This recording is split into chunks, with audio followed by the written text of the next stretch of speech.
ደግሞ እግዚአብሔርን በዜማ እናመልካለን።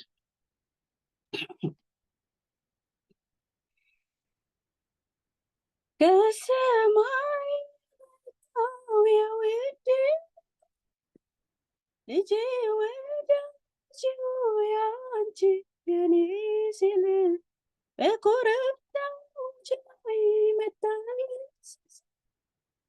ሐዘኔ አስረሳ ነፍሴን ሊያባብል ከሰማይ የወጣው የውዴው ቃል ልጅ ወዳጅው ያንቺ የኔ ሲል በኮረብታዎች ላይ መጣልኝ ሲዘል ሐዘኔን ሊያስረሳ ነፍሴን ሊያባብል የነፍሴ የውስጤ የልቤ የሚገባው ወዳጄ በቃሉ መጥቷል ወደ ደጅ ሲያንኳኳ ከፍቼ የክብርን ንጉሥ አስገባለሁ በአፉ ቃል ነፍሴን አጠግባለሁ የነፍሴ የውስጤ የልቤ የሚገባው ወዳጄ በቃሉ መጥቷል ደጅ ሲያንኳኳ ከፍቼ የክብርን ንጉሥ አስገባለሁ በአፉ ቃል ነፍሴን አጠግባለሁ። ሃሌሉያ።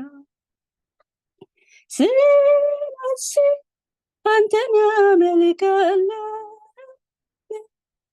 ፊት መሆን እወዳለሁ በፊት መሆን እወዳለሁ ጉጉቴ ፍላጎቴ ሁሉ አንተውነ ዘመኔን በሙሉ አንተውነ ዘመኔን በሙሉ አሁንም አንተን አከብራለሁ በፊት መሆን እወዳለሁ በፊት መሆን እወዳለሁ ጉጉቴ ፍላጎቴ ሁሉ አንተውነ ዘመኔን በሙሉ አንተውነ ዘመኔን በሙሉ ሃሌሉያ እንዳመልክ እንድከተለው እውነት ሕይወት መንገድ ነኝ ያለ ጌታ ኢየሱስ መድኃኒቴ ነው እንዳመልከው እውነት ሕይወት መንገድ ነኝ ያለ ጌታ ኢየሱስ እግዚአብሔር ልጅ ነው አንዳች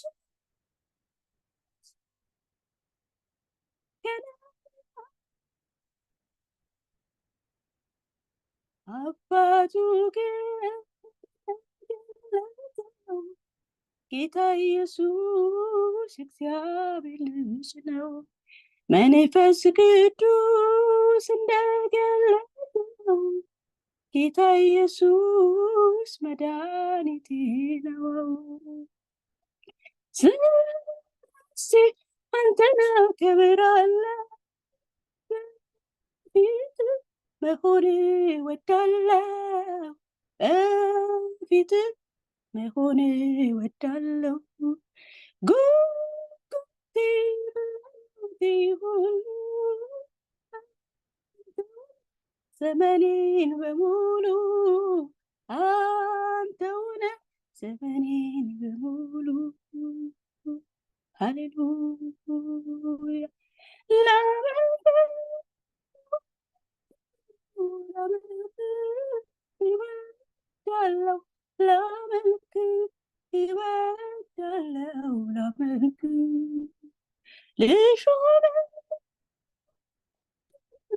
ልሾም ይወዳለው ልሾም ይወዳለው ልሾመው ላነግስ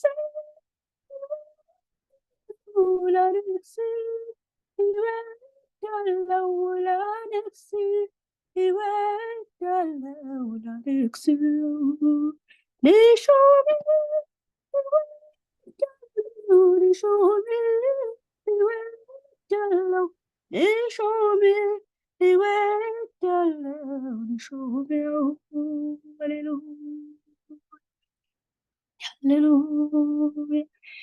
እግዚአብሔር መልካም ነው ብዬ ዘምራለሁ እግዚአብሔር አዳኝ ነው ብዬ ዘምራለሁ እግዚአብሔር ፈዋሽ ነው ብዬ ዘምራለሁ እግዚአብሔር አዳኝ ነው ብዬ ዘምራለሁ መልሼ አላጥፋውም ቃሌ አላበላሸውም መዝሙሬ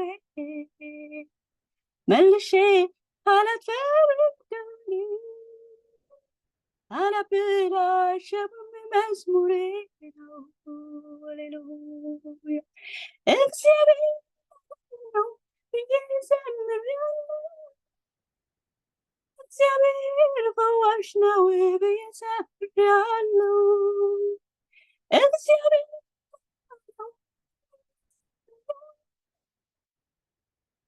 እግዚአብሔር ፈዋሽ ነው ብዬ ነግሬያለሁ መልሼ አላጥፋውም ቃሌ አላበላሸውም ንግግሬ መልሼ አላጥፋውም ቃሌ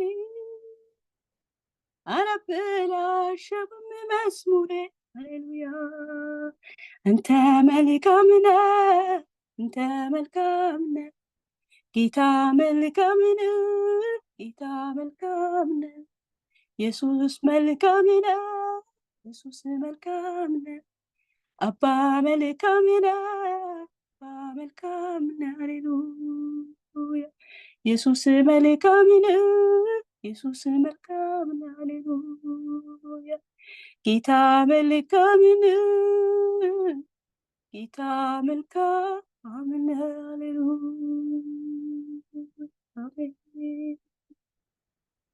ጨርሻለሁ ተባረኩ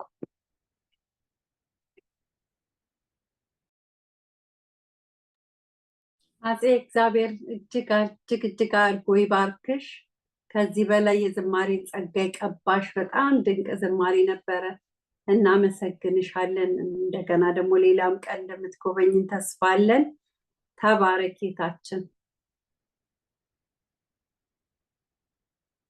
ወገኖቼ እንቀጥላለን በዚሁ መንፈስ አሁን ደግሞ ወደ ወንድማችን ፒተር ባይብል ሰርቬይ እንሄዳለን ዛሬ ደግሞ ትንቢተ አሞጽን ይቀጥልልናል በዚሁ መንፈስ ወደሱ እንሄዳለን በመጀመሪያ ግን አንድ ደስታ መግለጫ አለን እሱ ምንድነው በቤተክርስቲያናችን የተለያዩ ወጣቶች ከኮሌጅ እና ከሃይስኩል ግራጁዌት አድርገው ተመርቀዋልና በጣም ደስ የሚል ነው እግዚአብሔር ስለነዚህ ወጣቶች እጅግ አድርገን እናመሰግነዋለን ምክንያቱም በጣም እንቅፋት በበዛበት ብዙ ተግዳሮት በበዛበት በዚህ ዓለም በዚህ ሀገር ላይ ሆኖ ወላጅ በስንት ጭንቅ አሳድጎ ብዙ ልጆች እዚህ ሳይደርሱ ቀርተዋልና እኛ በዚህ በጣም መደሰት አለብን እኔ በጣም ውስጤ በጣም ይደሰታል እንደዚህ አይነት ነገር ስሰማና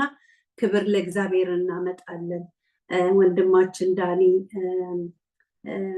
ሸንቆጣ ፕሪም በተለያዩ ብዙ በዚህ በፔራፕ ሚኒስትሪ ውስጥ ፎቶቸውንም ያላየን ብዙ ወጣቶች በጥሩ ማዕረግ ተመርቀዋል ወደ ኮሌጅ የሚሄዱ አሉ ወደ ሃይስኩል ወጥተው ደግሞ ወደ ኮሌጅ ሄዳሉ እንደገና ደግሞ ከኮሌጅም ተመርቀው ወደ ስራ መስክ የሚሰማሩ ወጣቶች አሉና እነዚህም ከኮሌጅ የወጡትን እግዚአብሔር አምላክ የስራ በርን እንዲከፍትላቸው ኮሌጅ ተመርቀው ቁጭ እንዳይሉ እግዚአብሔር በርን እንዲያዘጋጅላቸው እንጸልያለንና ለተመራቂ ቤተሰቦች እንኳን ደስ አላችሁ፣ እግዚአብሔር ረዳችሁ እንላለን ከፔራፕ ሚኒስትሪ። አሁን ፒተርዬ ወደ ባይብል ሰርቬይ ይሄዳል። ኢዮብ 36:22 ምን ይላል? እነሆ እግዚአብሔር በኃይሉ ከፍ ያለውን ነገር ያደርጋል፣ እንደርሱ ያለ አስተማሪ ማን ነው ይላል። እና አስተማሪያችንን መንፈስ ቅዱስን እንጋብዝና ወደ ባይብል ሰርቬይ እንሄዳለን። ፒተር ሻ ካለ አንሚት አድርገህ ትምህርትን መቀጠል ትችላለህ። ለአንተና ለመንፈስ ቅዱስ ጊዜውን አሳልፌ እሰጣለሁ። ተባረኪ ኤፊ፣ እግዚአብሔር አምላክ ብሩክ ነህ አንተ። አሜን። በዝማሬ ያገለገልሽን እህታችንም እንደዚህ እግዚአብሔር አምላክ ይባርክሽ። ቅዱሳን ሁላችሁ እንደምን አመሻችሁ፣ እንደምን ከረማችሁ። ክብር ለአምላካችን ለእግዚአብሔር ይሁን። ሃሌሉያ፣ ክብር ለእግዚአብሔር ይሁን። መቼስ በእግዚአብሔር ቸርነት በጎነት ባይሆን ኖሮ እዚህ ዛሬ ላይ መድረስ ባልቻልን ነበር። ነገር ግን የእግዚአብሔር ምሕረት በዝቶ ጥበቃው በዝቶ ዛሬ ላይ መድረስ ችለናል። ስሙ ለዘላለም የተባረከ ይሁን። ኤፊ ቅድም ስታስተዋውቅ እንደነበረው ልጆቻችሁን በተለያየ ቦታ ያስመረቃችሁ፣ ለሚመጣው ዘመን ያዘጋጃችሁ፣ እግዚአብሔር የረዳችሁ በብዙ ነገር፣ እናንተም ደግሞ ተምራችሁ የተመረቃችሁ በሙሉ እግዚአብሔር አምላክ ይባርካችሁ። እንኳን ደስ ያላችሁ፣ እንኳን ደስ ያለን። ፔራፕ ላይ የኮንግራጁሌሽን መብዛቱን እያየው ደስ እያለኝ ነበረ እና ቀላል ነገር አይደለም። እግዚአብሔር በዚህ ሁሉ ውስጥ አሳልፏችሁ እዚህ ጋር ሲደርስ እኛ እንኳን ደስ ያላችሁ ብቻ የምትል ቃል ነው የምንወረውረው። እናንተ ግን በብዙ ነገር ውስጥ አልፋችሁ ለዚህ ስኬት በመድረሳችሁ እግዚአብሔር ስሙ የተመሰገነ ይሁን። እግዚአብሔር ስለረዳችሁ እኛንም ስለረዳን ከእናንተ ጋር ለማመስገን ስለቻልን በዚህም ደግሞ ስሙ ስለተመሰገነ ክብር ሁሉ ተጠቅልሎ ለእግዚአብሔር ለአምላክ ይሁን። ዛሬ ፊ እንዳስተዋወቀችው የአሞጽን መጽሐፍ የምናይበት የምንዳስስበት ነው። እግዚአብሔር መንፈስ ቅዱስ እንዲቆጣጠረን እንዲናገረን ጊዜውን ሁሉ እንዲረከብ ለእግዚአብሔር አሳልፈን እንሰጣለን። አንዲት ጥቅስ አነባለሁ። አንድ ዝነኛ ጥቅስ በአሞጽ መጽሐፍ ላይ፣ ያው ዝነኛ ያልሆነ የለም ግን በጣም ደግሞ የሚታወቅ በዚህ በዓለማዊውም በዚህ በተለይ በአሜሪካን ሀገር በቅርቡ ጁንቲንዛቅ አከበርን አይደለ? ከዛም ጋር ተያይዞ በነፃነት ትግል ውስጥ ይነሳ ይጠቀስ የነበረ በዚህ በአሞጽ መጽሐፍ ላይ የተጠቀሰ የአሞጽ መጽሐፍ ዋነኛ ሀሳብ ወይም ደግሞ መልእክት ሁሉ ተጠቅልሎ ያለበት አንድ ቁጥር አለ። እሱን ላንብበው። አሞጽ 5:24 ላይ እንደዚህ ይላል። በኒው ስታንዳርድ ቨርዥን ነው የማነበው። ነገር ግን ፍትህ እንደ ወንዝ ጽድቅም እንደማይደርቅ ምንጭ ይፍሰስ ይላል። ድገመው። ነገር ግን ፍትህ እንደ ወንዝ ጽድቅም እንደማይደርቅ ምንጭ ይፍሰስ ይላል። እንጸልይ። እግዚአብሔር አምላክ ሆይ አንተ መልካም አባት፣ ጻድቅ አባት ነህ። እግዚአብሔር አምላክ ሆይ እኛ ባለንበት እግዚአብሔር የመንግስትህ ወራሾች የመንግስትህ መልእክተኞች የአንተ የልጅህ መዓዛዎች ባለንበት እግዚአብሔር ሆይ ጽድቅ እግዚአብሔር ሆይ እንደማይደርቅ ምንጭ እንዲፈስ እግዚአብሔር ሆይ ፍትህ እንደ ወንዝ እንዲወርድ እንጸልያለን። እግዚአብሔር ሆይ ልጆቻችንን በምትልካቸው በምታሰማራቸው በትምህርት ቤት ቢሆን በስራ ዓለም እግዚአብሔር ሆይ እኛን በምትልከን በምታሰማራን እግዚአብሔር ሆይ በስራችን በአገልግሎታችን በህይወታችን እግዚአብሔር ሆይ ቅዱሳን ሁላችን ባለንበት ቃልህ በባሪያህ እንደተናገርከው እንደሚለው ልክ እንደዛው ፍትህ እንደ ወንዝ እግዚአብሔር ሆይ ጽድቅም እንደሚፈስ ምንጭ እንዲፈስ እግዚአብሔር ሆይ እንደሚወርድ እንደማይደርቅ ምንጭ እንዲፈስ እግዚአብሔር ሆይ ፍትህና ጽድቅ እግዚአብሔር ሆይ እኛ ባለንበት ስፍራ ሁሉ እንዲታይ እግዚአብሔር ሆይ አመፅና ክፋት አንገት እንዲደፋ ቅዱሳን ባለንበት ስፍራ ያንተ ባሪያዎች ባለንበት ስፍራ እግዚአብሔር ሆይ መንፈስህ ባለበት ስፍራ እግዚአብሔር ሆይ ፍትህና ጽድቅ ብቻ ጎልቶ እንዲወጣ እግዚአብሔር ሆይ አመፅ እግዚአብሔር ሆይ አንገት እንዲደፋ ክፋት አንገት እንዲደፋ እግዚአብሔር ሆይ በዚህ ወር እግዚአብሔር ሆይ ክፋት በሚነግስበት በዚህ ወር ላይ እግዚአብሔር ሆይ እንጸልያለን። እኛ ባለንበት ስፍራ ግን ፍትህና ጽድቅ እግዚአብሔር ሆይ እንደማይደርቅ ምንጭ እንዲፈስ እንደ ወንዝ እንዲወርድ እግዚአብሔር ሆይ እንለምንሃለን።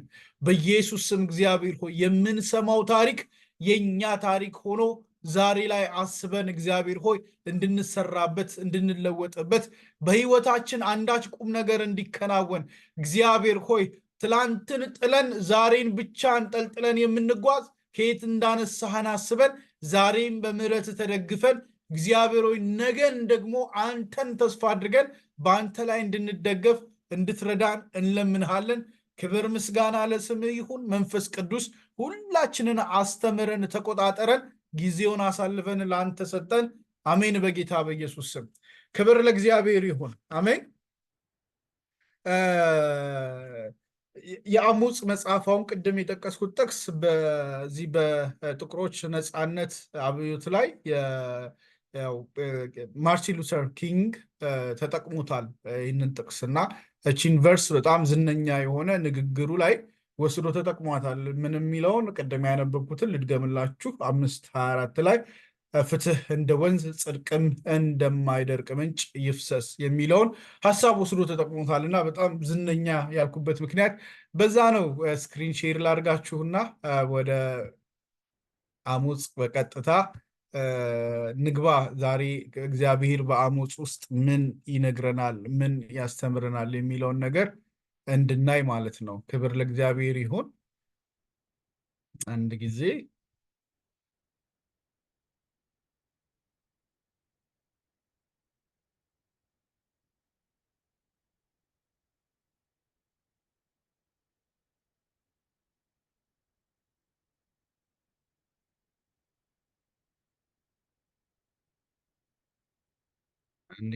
ትንሽ እድል ስጡኝ።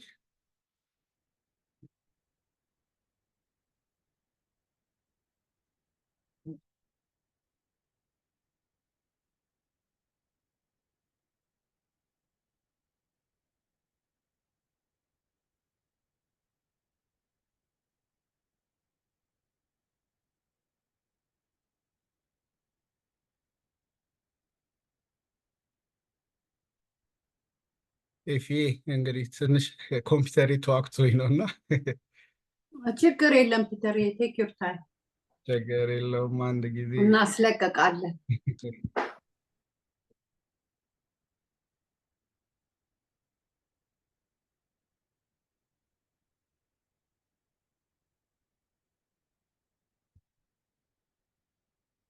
እኔ ኮምፒውተር ላይ አየዋለሁ፣ እናንተ ጋር ዲስፕሌይ አላደርግ ስላለኝ ነው።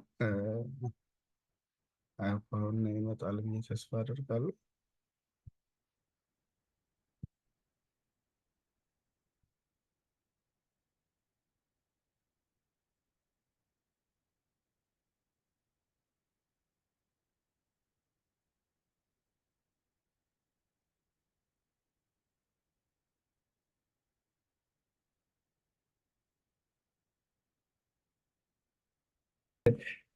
የእሱ ማስታወቂያ እንድትናገሪ ነው መሰለኝ እምቢ ብሎኝ የነበረው።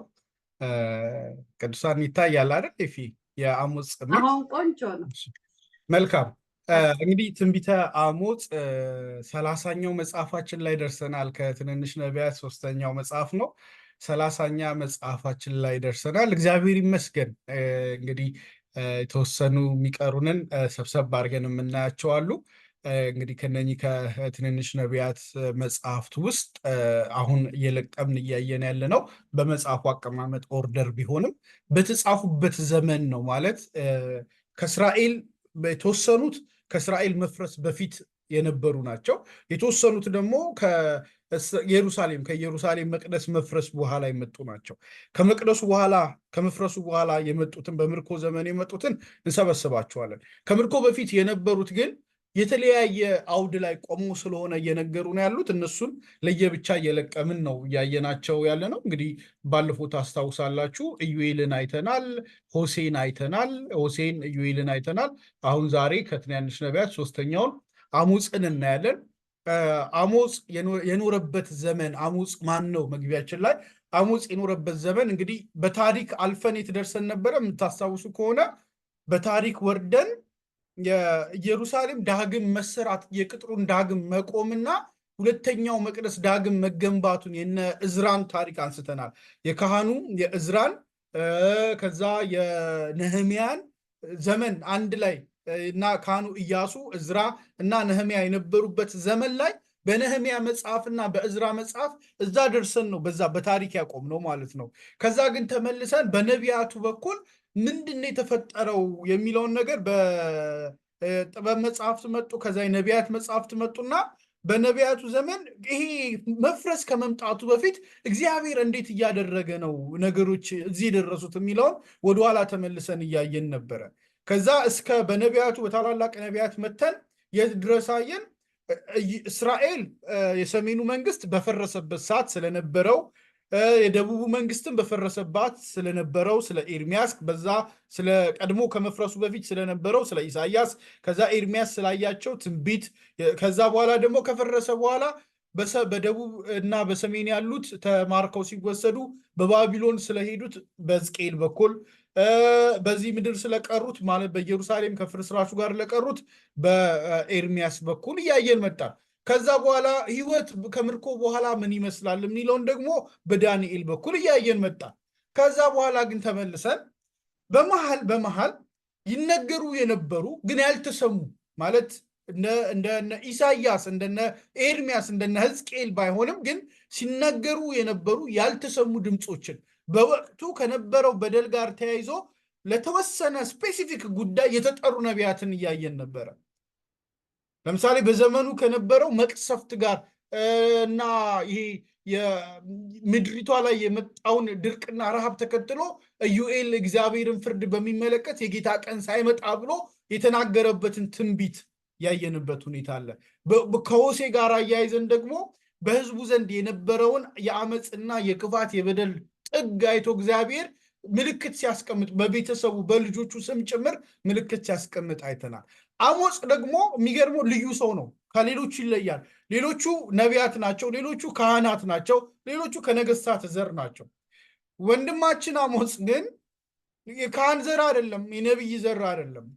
ስለ አሞጽ የተጻፈ ነገር የምናገኘው የኖረበት ዘመን ጋር መጀመሪያ ልምጣ። የኖረው ደቡቡና ሰሜኑ መንግስት ከተከፈለ በኋላ ኢዮርብዓም የመጀመሪያው ማለት ነው በእሱ ዘመን ከተከፈለ በሰለሞን ልጅ ማለት ነው ከተከፈለ በኋላ ይሄኛው ሁለተኛው ኢዮርብዓም ባለፈው በደንብ አስረድቻለሁ ስለሱ ከሆሴዕ ትንቢት ጋር ተያይዞ ሁለተኛው ኢዮርብዓም በኖረበት ዘመን በሰሜኑ መንግስት፣ ኦዚያን ደግሞ በደቡቡ መንግስት በኖረበት ዘመን በሁለቱ ዘመን ነው ይሄ ሰው ይሄ ነቢይ የኖረው አሞጽ የሚባለው ነቢይ የኖረው ማለት ነው። የምታስታውሱት ከሆነ ኦዚያን እጅግ በጣም የተሳካለት ንጉስ ነበረ። እናውም የኢሳያስ ትንቢት ላይ ኦዚያን በሞተ ብሎ ምዕራፍ 5 አስታውሳላችሁ አይደለም? ኦዚያን በሞተ በዚህኛው ዘመን እግዚአብሔርን ከፍ ብሎ በትልቅ ዙፋን ላይ ተቀምጦ አየሁት፣ የልብሱ ዘርፍ እስከ ምድር ደርሶ ነበረ ብሎ ይነግረናል። ያ ማለት በደንብ ትርጓሜውን ጭምር አንስቻለሁ። ከዛ ውጭ ደግሞ ሌላም ወንድም እዚሁ ፔራፕ ላይ ተጋብዞ ባገለገለበት ጊዜ ስለዚሁ ነገር አንስቶ እንትን አድርጎናል፣ አስተምሮናል። እና የኦዚያን መንግስት ዘመን ማለት በጣም በትልቅ ዘመን ነው። ረጅም ጊዜ ነው በስልጣን ላይ የቆየው። በጣም ፕሮስፐረስ የነበረ ብልጽግና የተትረፈረፈበት ወይም ደግሞ በጣም የበለጸጉበት ፕሮስፐረስ የሆኑበት ወቅት ነው። በዛ ወቅት ላይ ነው አሞጽ የኖረው። ሌላኛው የሰሜኑም ልክ እንደዛው የሰሜኑም በኢዮርብዓም ጊዜ ሁለተኛው ኢዮርብዓም ማለት ነው ወይም ዳግማዊ ኢዮርብዓም ማለት ነው። በሱ ዘመን ነው በጦርነት ብዙ ቦታዎችን ተጨማሪ ግዛቶችን ይዟል። በጣም በቃ ስኬት ላይ ያሉበት ዘመን ነው፣ ምቾት ውስጥ ያሉበት ዘመን ነው። አሞጽ ታዲያ በዚህ ጊዜ የሚኖርባት ከተማ ቴቁሄ የምትባል በሰሜኑና በደቡቡ መካከል የምትገኝ በደቡቡ ውስጥ ነው ግዛቷ የምትገኘው ወይም ከተማዋ የምትገኘው፣ ግን ለሰሜኑ ትቀርባለች።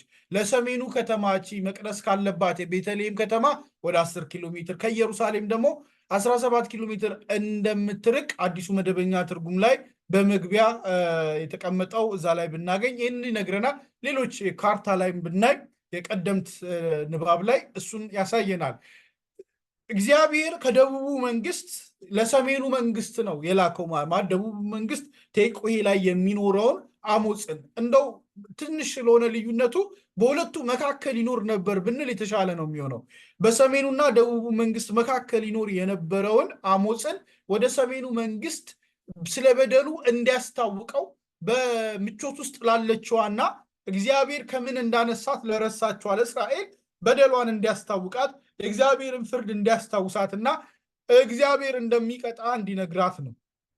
ከዛ ውጪ አሞጽ ከተናገረ በኋላ የአሶር መንግስት መጥቶ ኤግዛክትሊ አሞጽ እንደተናገረው እንዴት እንደሚሆን እንደተናገረው ልክ እንደዛው እነ ወልደ አዴር ከዛ የሶሪያ መንግስት የአሶር መንግስት መጥተው በሰሜኑ ላይ ጥቃት ፈጽመው ይሄ ትንቢት ከተነገረ ብዙ ሳይርቅ ማለት ነው ወደ 30-40 ዓመት አካባቢ ውስጥ የሰሜኑ መንግስት ግብዓተ መሬቱ የተፈጸመበት ነው። 722 አካባቢ ነው ይህ ትንቢት የተነገረው። በ760 እስከ 750 ቅድመ ክርስቶስ ልደት አካባቢ እንደሆነ ይገመታል፣ ወይም በዛ ጊዜ ውስጥ ነው።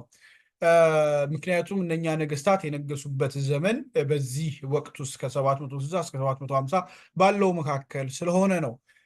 ሌላኛው እሱ ራሱ ይነግረናል መጽሐፉ ላይ ቁጥር 1 ምዕራፍ 1 ቁጥር 1 በአዲሱ መደበኛ ትርጉም በቴቁሄ ከነበሩት እረኞች መካከል አንዱ የሆነው አሞጽ ኦዚያን የይሁዳ ንጉስ በነበረ ጊዜ እንዲሁም የዮአስ ልጅ ኢዮርብዓም የእስራኤል ንጉስ በነበረ ጊዜ ይኸውም የምድር መናወጥ ከመሆኑ ከ2 ዓመት በፊት ማለት ነው። የመሬት መንቀጥቀጥ ነበረ። እሱ ከመሆኑ ከ2 ዓመት በፊት ስለ እስራኤል ያየውና የተናገረው ቃል ይህ ነው ብሎ ይናገራል ማለት ነው። ስለዚህ ማን ነበረ? አሞጽ እረኛ ነበረ። እረኝነቱን አንድ እዚህ ጋር የሚያነሳል። ሁለተኛ ደግሞ ምዕራፍ 7 ቁጥር 14 ላይ አሜሲያስ ከሚባል የቤተል ካህን ላይ የቤተልሔም ካህን ጋር ከአሜሲያስ ጋር ክርክር ሲገጥሙ ወይም ደግሞ እሱ መጥቶ ተው በንጉሱ ፊት እንዲያለ ነገር አትናገር ብሎ ሲናገር ሂድና አንተ ወደ ደቡቡ ሂድ፣ በደቡቡም ትንቢትን ተናገር፣ በዚህ ግን ትንቢትህ ቦታ የለውም ስፍራ የለውም ብሎ በሚነግረው ጊዜ 7:14 ላይ እኔ እረኛና የባሉጥ ፍሬ ለቃሚ ነኝ እንጂ ነቢይ ወይም የነቢይ ልጅ አይደለሁም ብሎ ስለ ራሱ ይናገራል። በድሮ ትርጉም ላይ እኔ ላም ጠባቂና ዋርካ ለቃሚ ነኝ ይላል። እኔ ላም ጠባቂና ዋርካ ለቃሚ ነኝ ይላል። አዲሱ መደበኛ ወይም ወደ የቀረበው ለቃሉ ለዕብራይስጥ የቀረበው አጻጻፍ ግን ይሄኛው ነው። እረኛና የባሉጥ ፍሬ ለቃሚ ነኝ እንጂ ነቢይ ወይም የነቢይ ልጅ አይደለሁም ብሎ ራሱ መስክሯል። ስለዚህ እንደነ ኤርሚያስ እንደነ ሕዝቅኤል አይደለም፣ ነቢይ አልነበረም ማለት የነቢይ ልጅ አልነበረም፣ ከነቢያት ወገን አልነበረም፣ ከካህናት ወገን አልነበረም። ያ ማለት ግን አሞጽ እውቀት የሌለው እንዲሁ ብዙ ማገናዘብ እረኛ አልነበረም። በጽሑፍ ውስጥ የተቀመጡት የመልክዓ ምድር አቀማመጦች፣ የታሪክ ፍሰቶች፣ ግጥሞቹና ዘያቸው በሙሉ እንዲሁ ዝም ብሎ ተራረኛ እንዳልሆነ ግንዛቤ ያለው እውቀት ያለው በደንብ መረጃ ያለው ግለሰብ እንደሆነ ማስተዋል እንችላለን። እንደው ቀጥታ ስራው እረኛና የባሉጥ ፍሬ ለቃሚ ቢሆንም እሱ ያንን መርጦ የጠቀሰው ለትህትና እንደሆነ እኔ አስባለሁ። ሌሎች ነገሮች ቢኖሩትም ግን እነኚህን በትህትና እንደጠቀሳቸው ይሰማኛል። እንግዲህ ትንቢቱ በተነገረበት ወቅት ምን እንደነበረ ነግራችኋለሁ። ስለዚህ ጄኔራል ኦቨርቪዋችን ምንድን ነው ማለት ነው? እስራኤል በሰለሞን ጊዜ እግዚአብሔርን በደለች። ይህንን ልብ ብላችሁ ያዙልኝ። በዛ በደል የተነሳ እግዚአብሔር ተቆጣ። በዚህ ቁጣ ታላቂቷ እስራኤል ወደ 2 ከተማነት ወደ 2 መንግስትነት ተከፈለች። 10ሩን ነገድ ይዞ የሰሜኑ መንግስት ዋና ከተማው ሰማሪያ፣ 2ቱን ነገድ ይዞ የደቡቡ መንግስት ዋናው ከተማ ኢየሩሳሌም። ይሄ በጣም ታላቅ የሆነ ቅጣት ነው። መንግስት አንድ ሀገር 2 ቦታ ከመከፈል በላይ ታላቅ ቅጣት የለም። ይሄ ታላቅ ቅጣት ነው። ከዚህ ቅጣት በኋላ እስራኤል ህዝቡ አዝኖ ነበረ፣ በጣም ተከፍቶ ነበረ፣ በእግዚአብሔር ፊት አልቅሶ ነበረ። ግማሹ በቃ በዚህ ጉዳይ ላይ ብዙ ወቀሳዎች፣ ብዙ ነገሮች አሳልፈው ነበረ። ግን በሂደት ምን እያደረጉ መጡ? እየረሱት መጡ። እግዚአብሔር በቅጣት እንደከፈላቸው እየረሱት መጡ። እግዚአብሔር በዚህ ነገር እንደተቆጣባቸው እየረሱት መጡ እና በጊዜ ሂደት ኦዚያን ጋር ሲደርስ የደቡቡ መንግስት የሚገርም ስኬት ላይ ደረሰ እና ትልቅ ስኬት ላይ ሲደርስ በጣም የተረጋጋ በጣም ጠንከር ያለ በጣም ሀብታም የሆነ መንግስት ሲመሰረት እና ሀብቱ በጣም የተትረፈረፈ ሲመጣ እግዚአብሔርን አሳዝኖ ከጥቂት ዓመታት በፊት ተቀጥቶ እንደነበረ ረሳው። የሰሜኑም ደግሞ በኢዮርብዓም ሁለተኛ ጊዜ መንግስቱ ሲሰፋ አዳዲስ ድንበሮችን ወደ ራሱ ሲያጠቃልል በጣም ጦረኛ ነበር ኢዮርብዓም ሁለተኛ። በጦርነቱ ብዙ ድል እያገኘ ሲመጣ ከእግዚአብሔር ሕዝብ እንደተነጠሉና ኢየሩሳሌም ሄደው ላለው ለእግዚአብሔር ቤተ መቅደስ ላለመስገድ የመጀመሪያው ኢዮርብዓም በዚህኛው በቤተል እና በጌልጌላ እንትን እንዳቆመ ጣዖት እንዳቆመ ወደዛ እንዳይሄዱ ሁለት ቦታ ጣዖት ቆሞ ከእግዚአብሔር መለየታቸው፣ በዚህ ደግሞ እግዚአብሔር ብዙ ነቢያት ልኮ እንዳስጠነቀቃቸው መርሳት ጀመሩ። ማለት ስኬትና በረከት ውስጥ ሲገቡ ዋው ተባርከናል አሉ ማለት ነው። በረከታቸውን አይተው ከጥቂት ዓመታት በፊት ሲቀጡ እንደነበረ ረሱት ማለት ነው። ምክንያቱም እግዚአብሔር እስራኤልን ከቀጣ በኋላ ደግሞ እንደሚራራላቸው ተናግሮ ስለነበረ ይሄኛው የርኅራሄው ዘመን ነው። ለምሳሌ በእኛ ሀገር ልውሰዳችሁ፣ ኢትዮጵያ ላምጣ። ኢትዮጵያ ባለው በደርግ ጊዜ እንግዲህ ከሰማነው እግዚአብሔር ይናገር ነበረ ምን አይነት ጊዜ እንደሚመጣ እግዚአብሔር በራሱ እንግዲህ አባቶች ሲናገሩ ከሰማሁት ነው እና አንዳንድ መጽሐፎች ላይ ካነበብኩት እግዚአብሔር ያንን መንግስት አምባገነኑ መንግስት እንደሚያነሳ ለአምልኮ የሚመች ለእግዚአብሔር ሕዝብ የሚመች ዘመን እንደሚመጣ እግዚአብሔር ሕዝቡን እንደሚጎበኝ ይናገር ነበረ። እግዚአብሔር ኢትዮጵያን ይባርካል፣ ሕዝቡን ይባርካል የሚል ትንቢት ይናገር ነበረ። እንግዲህ ምናልባት አሁን ያለንበት ዘመን የዛ የበረከት ዘመን ነው ብለን ካሰብን በዛ እግዚአብሔር ማምለክ የማንችልበት የምንሽለኮለክበትን ዘመን አሳልፎ ነፃነት ሲሰጠን በነፃነቱ ምን አደረግንበት የሚለውን አስቡት። አሁን እኛ የኢትዮጵያ የወንጌል አማኞች ክርስትና የደረሰበት ደረጃ ላይ ነው እነኚህ ከተሞች የደረሱት። ማለትም ምቾት መጣ፣ መትረፍረፍ መጣ፣ እንደ ልባቸው ያኛውን የመከራውን ዘመን ረሱት፣ የችግሩን ጊዜ ረሱት ማለት ነው እና ከዛ ምን ሆኑ? በእግዚአብሔር ላይ ማመፅ ጀመሩ፣ እግዚአብሔርን ማሳዘን ጀመሩ። ስለዚህ እግዚአብሔር ያንን ዘመን ስለረሳችሁ አሁን ያገኛችሁበትን የእፎይታ ጊዜ ሰጠኋችሁን ትንሽም ቢሆን የስኬት ዘመን እናንተ እኔን ለመበደልና ከፊቴ ለመዞር ስለተጠቀማችሁበት እኔ ዳግም ምን አደርጋለሁ? ቀጣችኋለሁ ብሎ የተነሳበት ነው ማለት ነው። ስለዚህ ያንን በደላቸውን ፍርዱን ያስታወቀበት ጊዜ ነው ማለት ነው። ከዚህ እግዚአብሔር በነ ኢሳያስ በነ ኤርሚያስ በነ ሕዝቅኤል እንደተነገረው ታላላቅ ትንቢት ሁሉ በነ አሞጽም የተነገረው ትንቢት በወቅቱ ለሚሰማ ጆሮ ላለው ስፔሲፊክ የሆነ ታርጌትድ የሆነ ወይም ኢላማውን የመታ ማስጠንቀቂያ ነበረ፣ ሰሚ ቢገኝ ኖሮ ማለት ነው። እንዳውም በደላቸውን ቃል በቃል እያነሳ የሚወቅስ ነበረ። አስተዋጽኦ ጋር ስንመጣ 9 ምዕራፍ አለው። በ3 ዋና ክፍል ከፍለን ማየት እንችላለን። አብዛኞቹ የመጽሐፍ ቅዱስ መምህራን በዚህ መንገድ ከፍለውታል። እኔም ያንን ተከትያለሁ። አሞጽ የመጀመሪያው ክፍል እግዚአብሔር ፍርድ በተለያዩ መንግስታት ላይ ኢንክሉዲንግ እስራኤልን እና ይሁዳን ጨምሮ ማለት ነው። እስራኤል ስል የሰሜኑ መንግስት፣ ይሁዳ የደቡቡ መንግስት ማለት ነው። በሁለቱ ላይ ጨምሮ እግዚአብሔር የሚያመጣውን ፍርድና ቅጣት ያሳያል። ከዛ ሁለተኛው ክፍል በእስራኤል ላይ የቀረበ ክስ ነው። እስራኤልን ምንድን ያደረግሽኝ የሚለውን እግዚአብሔር በደንብ ክሱን ያቀርባል። ከ3 እስከ 6 5:24 ላይ ዋናው ክፍል እናገኘዋለን። ሶስተኛው ደግሞ ለአሞጽ እግዚአብሔር ያሳየው ራእዮች ናቸው። ከ7 እስከ 9 ድረስ በአጠቃላይ 5 ራእዮች እናያለን። የመጨረሻ ደግሞ ተስፋ ሲሰጥ የምናይበት ነው። እግዚአብሔር ሕዝቡን ያለ ተስፋ ያልተዋቸው አምላክ ስሙ ለዘላለም ይባረክ። ስለዚህ የመጀመሪያው ክፍል አሞጽ ከ1 እስከ 2 የእግዚአብሔር ፍርድ በተለያዩ መንግስታት ላይ የተሰጠ የእግዚአብሔርን ፍርድ ያካትታል። በዚህ ክፍል ውስጥ ምን ተነገረ ሲባል አንደኛ አሞጽ ከየት እንደመጣ መግቢያ ምዕራፍ 1 ከቁጥር 1 እስከ 2 ያለው ስለ አሞጽ ጥሪ የሚናገር ነው። ከደቡቡ መካከል ላይ ቢገኝም ግን ዋና መኖሪያው ደቡቡ ነበር። ወደ ሰሜኑ ተላከ። እረኛና ባሉጥ ፍሬ ለቃሚ ነበረ።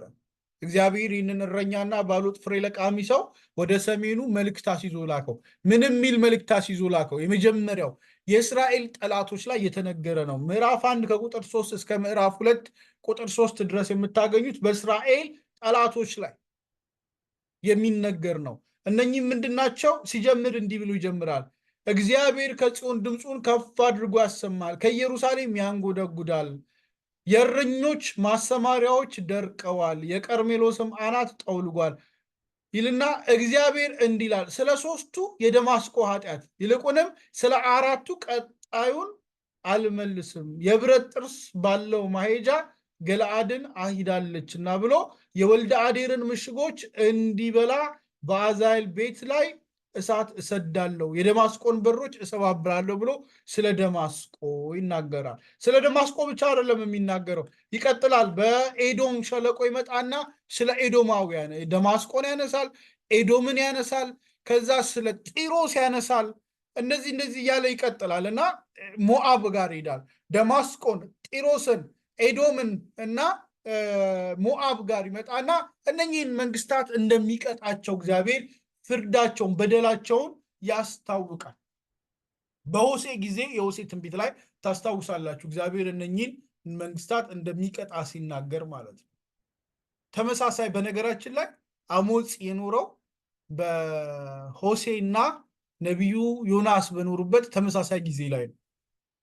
በሆሴ ላይ የምናገኛቸው እነኚህን መንግስታት ላይ የተፈረዱት ወይም ደግሞ እግዚአብሔር የተናገራቸው ፍርዶች በአሞጽ ላይም ስናገኛቸው ሁለቱ የኖሩበት ዘመን የተመሳሳይ ጊዜ ስለሆነ ነው። ለዛም ነው እኔም ደጋግሜ ሆሴን እየጠቀስኩኝ ያለሁትኝ እና እግዚአብሔር በእነኚህ መንግስታት ላይ ፍርድ ያመጣል። እነኚህን መንግስታት ካርታ ላይ ብታዋቸው እስራኤልን የከበቡ ናቸው ማለት እስራኤልን በሁሉም አቅጣጫ ከበው ያሉ ወደ 4-5 መንግስታቶች ናቸው። እነኚህ መንግስታቶች ላይ የእግዚአብሔርን ፍርድ ይናገራል። ከዛ ግን ወደ ሴንተር ይገባል። ሰርክል አድርጎ እነኚህን መንግስታት ከተናገረ በኋላ ወደ መካከል ሲገባ በይሁዳ ላይ ምዕራፍ 2 ከቁጥር 4 እስከ 5 ወደ ይሁዳ ደግሞ ይወርዳል። ይሁዳ በወቅቱ ከሰሜኑ ይልቅ የተሻለ ለእግዚአብሔር የቀረበ አኗኗር ይኖሩ የነበሩት መቅደሱም ያለው በይሁዳ ነው ማለት በኢየሩሳሌም ነው። ስለዚህ በደቡቡ መንግስት ለእግዚአብሔር የተሻለ ነው ማለት አንድ ንጉስ ቢያምፅ ሁለተኛው ንጉስ ሐሳቡንና አካሄዱን እንደ እግዚአብሔር እያደረገ ከእግዚአብሔር ጋር የሚጓዝበት መንግስት ነው። ስለዚህ የደቡቡ መንግስት የተሻለ መቅደሱም ያለበትና ከዳዊት ቤት ጋር የተባበረ መንግስት ነው። ግን እንደዛም ሆኖ ግን እግዚአብሔርን በማሳዘን ስላልተመለሰ በደቡቡ ላይ 2-4 እስከ 5 እንዲላል እግዚአብሔር እንዲላል ስለ 3ቱ የይሁዳ ኃጢአት ይልቁንስ ስለ 4ቱ ቀጣዩን አልመልስም። እግዚአብሔርን ሕግ ንቀዋል፣ ትእዛዙንም አልጠበቁምና አባቶቻቸው በተከተሏቸው አማልክት በሐሰት አማልክት በመመራት ስተዋልና ኢየሩሳሌምን ምሽጎች እንዲበላ በይሁዳ ላይ እሳት እሰዳለሁ በይሁዳ ላይ ማለት ምክንያቱም ሌላ ነገር አምልከዋል፣ ክፉ ነገር አድርገዋል። ታስታውሳችሁ እግዚአብሔር ሕዝቅኤልን ሲወስደውና በራእይ ሲያሳየው በሰሜኑ መንግስት ላይ ምን ይደረግ እንደነበረ በእግዚአብሔር ታቦት በዘመናቸው የተለያየ ነው። በእርግጥ ግን የደቡቡ መንግስትም እንደ ሰሜኑ ሌላ ጣዖት አያውቁም እንጂ ባለው በእግዚአብሔር ቤተ መቅደስ ውስጥ ግን ሌሎች አማልክትን ማምለክ ጭምር ጀምሮ ነበረ። ክፉ የሆነ ልማድን አምጥተው አለማምደው ነበረ በህዝቡ ዘንድ። በተለያዩ በኮረብታው በምኑ የማምለኪያ አጸዶች ተገንብተው ነበረ። እግዚአብሔር በዛ አዝኖ ተቆጥቶ ነበር። ስለዚህ እግዚአብሔር ፍርድ ይዞ ሲመጣ የመጀመሪያ ከአሕዛብ ነው ይዞ የመጣው። በዙሪያቸው ያሉት ላይ ፍርድ አመጣ። ከዛ ወደ መሃል ገባና የእኔ ያላቸው ግን እሱን ትተው ሌላ ወደ ማምለክ ሄዱት ጋር እነሱ ላይ አመጣ። ከዛ ደግሞ በእስራኤል ላይ በሰሜኑ መንግስት ላይ ማለት ነው ከ6 እስከ 16 እግዚአብሔር እንዲህ ይላል ስለ 3ቱ የእስራኤል ኃጢአት ይልቁንም ስለ 4ቱ ሳነብ 3ኛ ጊዜ ነው። ስለ 3ቱ ቀጥሎ ደግሞ ስለ 4ቱ አጻጻፉ በግጥም ነው የአሞጽ የጻፈበትን ማለት እንደ ቅኔ የተጻፈበት ያጻጻፉ ስልት ነው። እነኚህን ቃላቶች በእንደዚህ መልኩ የሚያስቀምጣቸውና አሁን በእኛ ቋንቋ ከዕብራይስጥ ወደ ግሪክ ከዛ ወደ አማርኛ ተተርጉሞ ወደ ግዕዝ ወደ አማርኛ ተተርጉሞ የመጣ ይሄኛው ደግሞ ከእንግሊዝኛ ቀጥታ ተተርጉሞ የመጣ ስለሆነ የግጥም ዜማና የግጥም ውበቱን በቋንቋው ስላልሆነ እያየን ያለ ነው። እሱን ብዙ አናስተውለውም፣ ግን ሀሳቡ ግጥም በግጥም መልክ የተጻፈ መሆኑን ግን እንደው ለማስታወስ ያክል ነው እና እንደዚህ ይላል፣ እንደ ቅኔ የተጻፈ ስለሆነ ማለት ነው።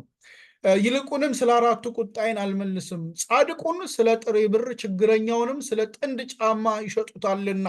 ሰሜኑን ቅድምን ብያቸዋለሁ። በጦርነት የተስፋፋበት መንግስቱ የሰፋበት ድርሻው ከፍ ያለበትና ሀብታም የሆኑበት የተትረፈረፉበት ወቅት ነው። ግን እግዚአብሔር አንድ ሕግ ሰጥቷቸዋል። ታስታውሳላችሁ አይደለም? መጽሐፍ በሙሴ ከሰጣቸው ከተሞች መካከል የመማፀኛ ከተማ አላቸው፣ የመጻተኛ ከተማ አላቸው። የመጻተኛ ከተማ ማለት እግዚአብሔር ሰውን በድሎ ግን ደግሞ በአጋጣሚ የሰው ሕይወት በእጁ አልፎበት በበቀል እንዳይገሉት የሚሸሽ ሰው፣ ከተለያየ ሀገር ሸሽቶ የሚመጣ ሰው፣ ፍትህ ማለት በቃ በጠላቶች እጅ እንዳወድቅ ሸሽቶ የመጣ ሰው የሚቀመጥባቸው የመጻተኞች የስደተኞች ከተማ አላቸው።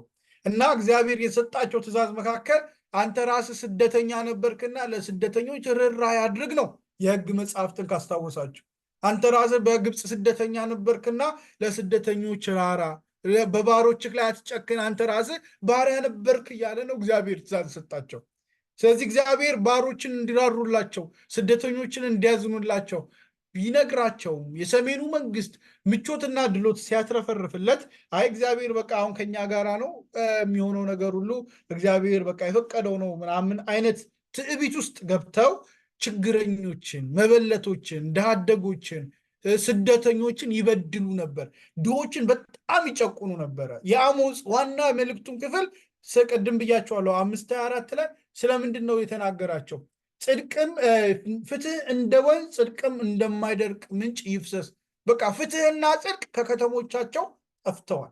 ስለዚህ እስራኤል የሰሜኑ መንግስት ካደረጋቸው በደሎች መካከል አንዱ ይሄ ነው። ምን ይላል? ችግረኛውን ጻድቁን ስለ ጥሬ ብር ችግረኛውንም ስለ ጥንድ ጫማ ይሸጡታል። ድሃ ይሸጣል ማለት ነው። የድሆችን ራስ በምድር ትቢያ ላይ ይረግጣሉ። ፍትህንም ከጭቅኖች ይነጥቃሉ። አባትና ልጅ ከአንዲት ሴት ጋር ይተኛሉ። እንዲህም እያደረጉ ቅዱስ ስሜን ያረክሳሉ። በመያዣነት በተወሰደው ልብስ ላይ በየመሰዊያው ስር ይተኛሉ። በአምላካቸው ቤት በመቀጫነት የተወሰደውን የወይን ጠጅ ይጠጣሉ። ቁመቱ እንደ ዝግባ ጥንካሬውም እንደ ባሉጥ ዛፍ የነበረ ቢሆንም አሞራዊውን ከፊታቸው አጠፋሁት፣ ከላይ ፍሬውን ከታችም ስሩን አጠፋው። የአሞራውያን ምድር ልሰጣችሁ ከግብፅ አወጣኋችሁ፣ 40 ዓመትን በምድረ በዳ መራኋችሁ። ደግሞም ነቢያትን ከወንዶች ልጆቻችሁ መካከል ናዝራውያንም ከጎልማሶቻችሁ መካከል አስነሳው። የእስራኤል ሕዝብ ሆይ ይህ እውነት አይደለምን? ይላል እግዚአብሔር። ተፋረዱኝ እያላቸው ነው። እናንተ ግን ናዝራውያኑን የወይን ጠጅ አጠጣችኋቸው፣ ነቢያቱንም ትንቢት እንዳይናገሩ አዘዛችኋቸው። እነሆ በእህል የተሞላ ጋሪ እንደሚያደቅ እኔም አደቃችኋለሁ።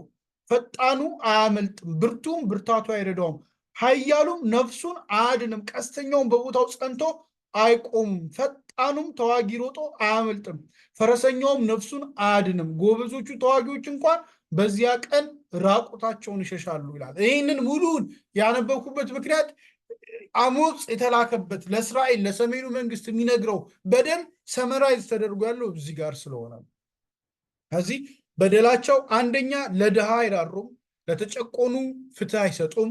እንዲሁም ደግሞ ለእግዚአብሔር የተለየና በቅጣትና በፍርድ የገቡ ስጦታዎችን ራሳቸው ይወስዳሉ።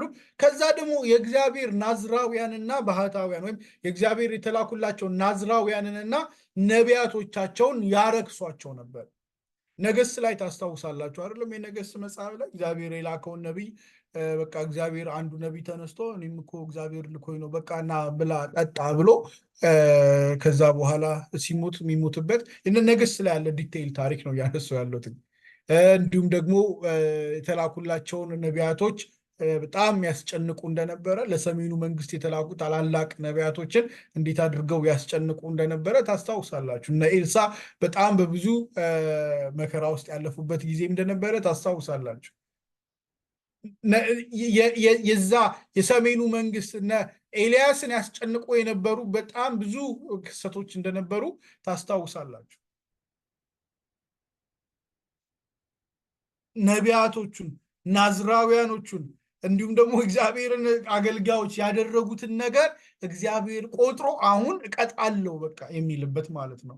ያ ሁሉ ጊዜ አልፎ የነ አክዓብ ዘመን አልፎ ያ በቃ አስጨናቂ የተባለው ክፉ ጊዜ አልፎ ጥቂት እረፍትና ፋታ ቢሰጣቸው እነሱ በተሰጣቸው ፋታ ላይ የእግዚአብሔርን ፊት ከመፈለግ ይልቅ በጽድቅና በፍትህ ከመኖር ይልቅ ጭራሽ ድሃን መሬት ላይ ይረግጣሉ፣ ጭንቅላቱን ይሸጣሉ። ድሃ እንደ ባሪያ ይሸጣል። እና ምን አላቸው ሲያስታውሳቸው እግዚአብሔር ረሳችሁት። ምን አደረኳችሁ አለው። ከግብፅ አወጣኋችሁ። አሞራውያንን እኮ ሲነግራ ታስታውሳላችሁ፣ በኢያሱ ሲዋጋቸው ማለት ነው። አሞራውያን እኮ ዝም ብሎ ተራ ህዝብ ስለነበሩ አይደለም፣ ሰነፍ ስለነበሩ አይደሉም። የአሞራውያንን ጥንካሬ ሲያነሳ ቁመቱ እንደ ዝግባ ጥንካሬው እንደ ባሉጥ ዛፍ የነበረ በቃ ግዙፍና ጠንካራ ኃይለኛ የነበረ ነው። ይህንን ግን ከፊታችሁ አጠፋሁት፣ ከላይ ፍሬውን ከታች ስሩን አጠፋሁላችሁ፣ አሞራውያንን ነቀልኩላችሁ፣ ከግብፅ ምድር አወጣኋችሁ፣ 40 ዓመት በምድረ በዳ መራኋችሁ፣ ነቢያትን ከልጆቻችሁ መካከል ሰጠኋችሁ ይላቸዋል። ነገር ግን እናንተ ፍትህን ልታሰፍኑ አልቻላችሁም። ባሪያ የነበራችሁት ሌሎችን በባርነት ገዛችሁ። ምናልባት በዚህ ዘመን ብዙ ሰዎች በተለይ ከዚህ ከስሌቭ እንቅስቃሴ ጋር ወይም ከባርነት ጋር ተያይዞ መጽሐፍ ቅዱስን ለባርነት ተጠቅመውታል። መጽሐፍ ቅዱስ ባርነትን ኢንከሬጅ ያደርጋል በሚል ብዙዎች የተሳሳተ ነገር ሊነግሩን ማለት ልክ መጽሐፉን እንደማናውቀው ነገር ሊያስተምሩን ይወዳሉና ባሮች ሆይ ለጌቶቻችሁ ለመልካሙ ብቻ ሳይሆን ለመጥፎች ሁሉ አገልግሉ፣ ክርስቶስ እንደምትታዘዙ አስባችሁ የሚለውን የጴጥሮስን ወስደው ባልተገባ መልኩ ልክ እግዚአብሔር ባርነት እንደሚደግፍና የፍትህ መጥፋትን እንደሚስማማ አድርገው ያቀርቡታል። ኖ እግዚአብሔር እስራኤልን ከቀጣብ በተለይ በነገራችን ላይ የሰሜኑ መንግስት በቃ የመጨረሻው በቃ እንዲል ያደረገበት ምክንያት እና ይሄ በቃ ሚሌት እንደ ፍርዱ እንዲመጣ ምክንያት ከሆነው ነገር አንዱ ይሄ ፍትህ መጥፋቱ ነው። ፍትህ መጥፋቱ ለድሃና ለባሮች ባለመራራታቸው በውስጥ የያዟቸውን ሰዎች ባሪያ እያደረጉ ድሆችን ባሪያ አድርገው እየሸጡ ስለነበረ ለዛ ነው እግዚአብሔር አሶርን አምጥቶ መጨረሻ ይቀጣቸው። ብዙ ምክንያቶች ደርድሯል እግዚአብሔር። አንዱ ምክንያት ግን ይሄ ነው። በቃ ነገሩ ልክ ጊዜው ይሄ በዚህ ጊዜ ይፈጸም ሲባል ይሄ እንግዲህ አሞጽ እነሱ 720ዎች ውስጥ ነው በአሶር የተመቱት። ይሄ ከ750 እስከ 60 ማለት 25 እና 30 ዓመት ኤርሊየር ነው የመጡ ትንቢት የተነገረው። በሚቀጥሉት 20 እና 30 ዓመታት ውስጥ ነው በአሶር እጅ የወደቁት ማለት ነው። ባሪያ እያደረጉ ድሃን ይሸጡ እንደነበሩት ባሪያ ተደርገው ተሸጡ እነሱ ራሳቸው ማለት ነው። ምክንያቱም what goes around comes around አይደለም የሚባለው። ሰው የዘራውን ያንኑ ደግሞ መልሶ ምን ይላል? ያጭዳል። እግዚአብሔርን ከመበደል ባሻገር አይታችሁ ከሆነ የደረሰባቸው እጣ ፈንታ በግዞት እንዳለ ሪሴትልመንት ነው፣ መወሰድ ነው ወደ ሌላ ምድር ማለት ነው። ከርስታ ባሪያ ሰው ተደርጎ ሲሸጥ ድሃም ቢሆን ይኖርበት ከነበረው ከርስቱ ተነቅሎ ነው የሚወሰደው። ልክ እንደዛ እግዚአብሔር ከርስታቸው ነቅሎ ወሰዳቸው ማለት ነው። ከአባቶቻቸው ርስት ነቅሎ ወሰዳቸው። ስለዚህ ይሄ በጣም የአሞጽ መልእክት ወይም የአሞጽ ትንቢት ዋናው ነጥብ ደጋግሞ የሚናገረው ፍትህና ጽድቅ በመካከላቸው ባለመኖሩ የተበደሉበት ነው። ስለዚህ በየትኛውም አይነት እንዲሁ ጨዋታ ላይም ቢሆን ወይም ወሬ መካከል እግዚአብሔር ልክ ባርነትን እንደሚደግፍ አድርገው ከአውት ኦፍ ኮንቴክስት ከአውድ ውጭ ሰዎች ሲጠቅሱ ነው የለም። እግዚአብሔር የተመረጠ ያለውን ህዝቡን ከግብፅ ያወጣውን በድንቅና በተአምራት በተዘረጋ ክንድ ያወጣውን ህዝቡን ለድሃ ባለመራራቱ ሰዎችን በባርነት በመሸጡ እና ለባሮች ለተባሉት ደግሞ ምህረት ባለማሳየቱ አሳልፎ ሰጥቷቸዋል፣ ቀጥቷቸዋል የሚለውን ነገር መጥቀስ እንችላለን ማለት ነው። ሌላኛው ሁለተኛው አስተዋጽኦ ውስጥ የምናገኘው ሁለተኛው የዚህ መጽሐፍ ይዘት ምዕራፍ 3 እስከ 6 ያለው በእስራኤል ላይ የቀረበ ክስ ነው። እንግዲህ ቅድም እንዳልኳችሁ በሞአብ ላይ፣ በኤዶም ላይ፣ ዙሪያቸው ባሉት በደማስቆ ላይ የቀረበው ክስ ከተነገረ በኋላ እስራኤል ጋር ሲደርስ ግን ለሰሜኑ መንግስት አይደል የተላከው፣ በይሁዳ ላይም ተናግሯል። ግን እስራኤል ላይ ሲደርስ ሰፋ ያለ ነው ማብራሪያው። ከምዕራፍ 3 ጀምሮ ደግሞ እስከ 6 በዝርዝር አንደኛው የእስራኤልን በደልና ቅጣት ምዕራፍ 3 ላይ ይነግረናል። አሁን ያነሷቸውን ነገሮች በዝርዝር ያነሳቸዋል። ከዛ የእስራኤል እግዚአብሔርን ፊት ስላለመፈለጋቸው ምዕራፍ 4 ከ6 እስከ 13 ይነግረናል። በተለይ የእግዚአብሔርን ፊት ቢፈልጉ ኖሮ እግዚአብሔር ከዛ ሁሉ በደል በኋላ ፊቱን ቢፈልጉ ምሕረት ሊያደርግላቸው እየጠበቃቸው ነበር። እነሱ ግን ፊቱን አልፈለጉም። ምዕራፍ 4 ቁጥር 6 የተወሰነውን ሐሳብ ላንብበው። በየከተማው ሆዳችሁን ባዶ አደረግሁት፣ በየመንደሩም የምትበሉትን አሳጧችሁ፣ እናንተ ግን ወደ እኔ አልተመለሳችሁም። እግዚአብሔር ሲቀጣቸው ዓላማው እግዚአብሔር ቀጥቶናል ብለው ወደ እሱ እንዲመለሱ ነበረ። እነሱ ግን ወደ እግዚአብሔር ምን አላሉም? አልተመለሱም። እናንተ ግን ወደ እኔ አልተመለሳችሁም ይላል እግዚአብሔር። መከር ሊደርስ 3 ወር ሲቀረው ዝናብ ከለከልኳችሁ። በአንዱ ከተማ ላይ አዘንቡ፣ በሌላው ላይ ግን እንዳይዘንብ አደረጉ። አንዱ እርሻ ሲዘንብለት ሌላው ዝናብ አጥቶ ደረቀ። ይቅርታ፣ ዘዳግም 6ን ካስታውሳችሁ፣ እንዲሁም ዘዳግም መጽሐፍ ላይ ደጋግሞ የተነገረው ሐሳብ በረከትና መርገም በሚል 2 ንጽር የቀረቡ ሐሳቦች ነበሩ። ካስታወሳችሁ እዛ ላይ ስናጠና ምንድን ያነሳው? እግዚአብሔርን ካመለከው፣ በቀን በሌሊት ስትወጣ ስትገባ፣ ስተኛ ስትነሳ፣ ስትቀመጥ፣ ስትጫወት፣ ከልጅ ጋር ከተነጋገርከው፣ በቤት መቃን ጉበል ላይ በእጅህም ላይ በግንባርም ላይ ካሰርከው፣ እንዳሸን ክታብ ካደረግከው፣ ይህንን የሕጉን መጽሐፍ በቃ ህይወት ካደረግከው ይሄ በረከት ይከተልሃል፣ ካላደረግከው ደግሞ ይሄ መርገም ይከተልሃል ብሎታል። በቤት ትባረካለህ፣ በከተማ ትባረካለህ፣ በውስጥ ትባረካለህ፣ በውጭ ትባረካለህ፣ በበጎች በእርሻ በምን ይቅርታ በፍሬ በሰብል ትባረካለህ ተብሎ ተነግሯቸው ነበረ። ስለዚህ ካስታውሳችሁ እኔም ደጋግሜ ሳነሳ ምንድን ነበር ያልኩት? በእስራኤል ዘንድ ዝናብ ከቀረ የግሎባል ዋርሚንግ አይደለም፣ በዚህ ኮንቴክስት ማለት ነው። ዝናብ ከጠፋና ከደረቀ ኮዙ ምክንያቱ ግሎባል ዋርሚንግ ሳይሆን እግዚአብሔርን መበደል ነው። እስራኤል ምርት የምታጣው፣ ረሃብ የምትመጣባት፣ ጦርነት የሚገጥማት፣ በሽታ የሚገባባት ምን ስትሆን ነው? መንገዷ ከእግዚአብሔር ሲርቅ፣ ፊታቸውን ከእግዚአብሔር ሲመልሱ ብቻ ነው። መጽሐፉ እንደዛ ነው የሚላቸው። ቃሉ የተሰጣቸው እንደዛ ነው። ቃል ኪዳን ገብቶላቸዋል። ፈትኑኝ ሁሉ ብሏቸዋል። ኑ እናንተ አምልኩኝ፣ እወልዋችሁን እባርካለሁ። ከኔ ቀጥላችሁ ከሄዳችሁ ደግሞ ያው የተከተላችኋቸው ተምችና ኩኩባ ይበላችኋል ብሎ ነግሯቸዋል። ስለዚህ እግዚአብሔር ምልክት እንዲሆናቸው ምን እያለ ነው? በአሞጽ በኩል ተመልከቱት። ልክ መሳፍንት ላይ ጌዲዮን እግዚአብሔር ከአንተ ጋር ነኝ ሲለው ተጠራጥሮ ከኔ ጋር መሆንን ለማወቅ የምትናገረኝ አንተ ከሆንክ ነገ ድል እንደምትሰጠኝ እንዳረጋግጥ ብሎ እብቅ አምጥቶ እዚህ ዛሬ እዚህ ምን ላይ ብቻ ዝናብ ይምጣ ሌላው ደረቅ ይሁን ይላል። ከዛ በንጋታው ሲነሳ እሱ ብቻ ረጥቦበት ሌላኛው ደርቆ ያዋል። እሺ እውነት ከእግዚአብሔር ከሆነ ድጋሚ ጌታ አትቀየመኝና ወይም አትዘንብኝና እብቁ ብቻ ደረቅ ይሁን ሌላው ደግሞ ዝናብ ይሁን ይላል። እንደዚህ እያደረገ ታስታውሳላችሁ መሳፍንት ላይ ጌዲዮን እግዚአብሔርን ቼክ ሲያደርግ ማለት ነው። ስለዚህ ዝም ብሎ አይደለም አንዱ ከተማ ዝናብ ሌላ ቦታው ደረቅ ሲሆን ምልክት እንዲገባቸው ማለት ነው። መኪና ስንነዳ ረጅም ርቀት ወይ በመንገዳችን ሲመጣ ወይ ምልክት ስንሰጥ ምንድነው ሎንግ ቢም ነው አይደለ?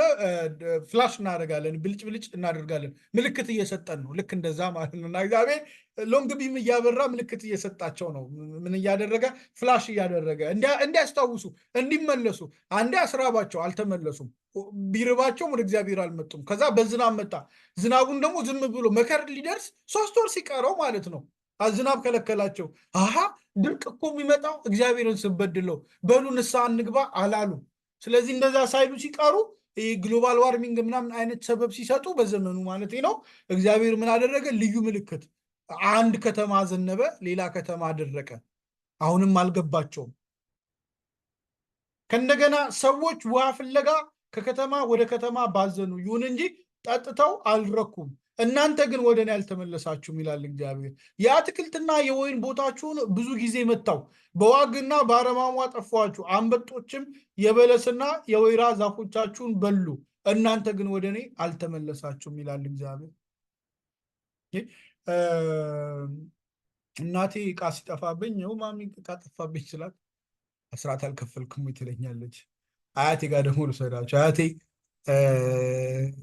ያው ኦርቶዶክስ ነች፣ ቆራቢ ነች እና አይጥ ዕቃ ከበላባት ያጎደልኩት ነገር አለ ብላ ሄዳ የምታደርገውን ታደርጋለች። ማለት በቃ አይ እንዴት ታስቢያለሽ ብዬ ያው በልጅነት አእምሮ ውስጥ ጠይቃት የምትለኝ አይጥ የኔን ንብረት አይበላም፣ አይጥ ከበላብኝ በቃ አዊል ከውብኝ ነው ትላለች። እዛ ሰፈራችን ያሉ ደብር አዊ ስለሆኑ አዊል ከውብኝ ነው፣ ይሄ ያላረኩት ነገር አለ እና በዛ ምክንያት ተልኮብኝ ነው ብላ ታምናለች። ምኑን ለማለት ነው እንዲሁ ለጨዋታም ለምሳሌ የሚያነሳውትኝ እግዚአብሔር ምልክት እየሰጣቸው ነው።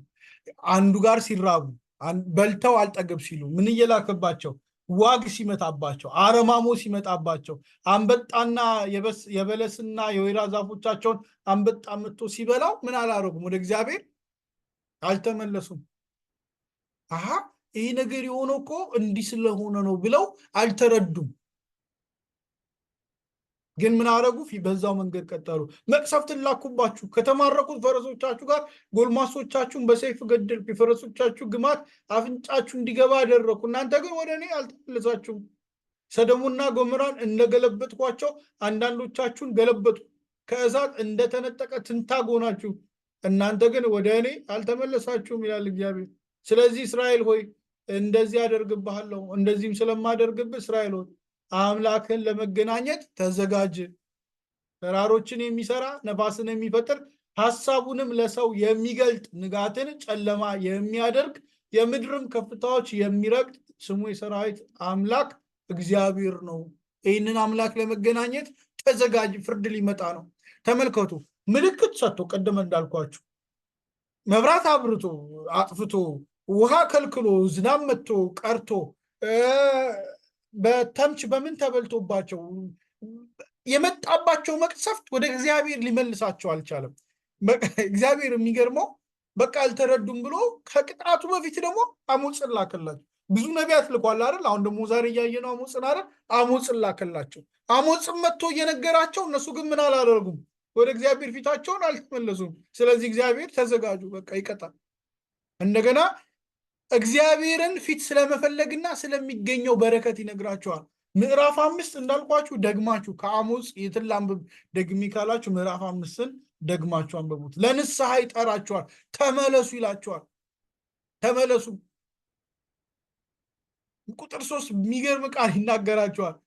እግዚአብሔር እንዳለ 1000 ብርቶችን ለእስራኤል የምታዘምት ከተማ 100 ብቻ ይቀሯታል።